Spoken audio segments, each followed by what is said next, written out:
What's up guys, in today's video I'm going to show you how to change the name of a mode or routine within your Samsung Galaxy phone.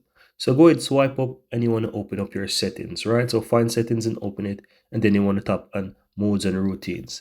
Now you want to find that routine that you created, custom routine, right?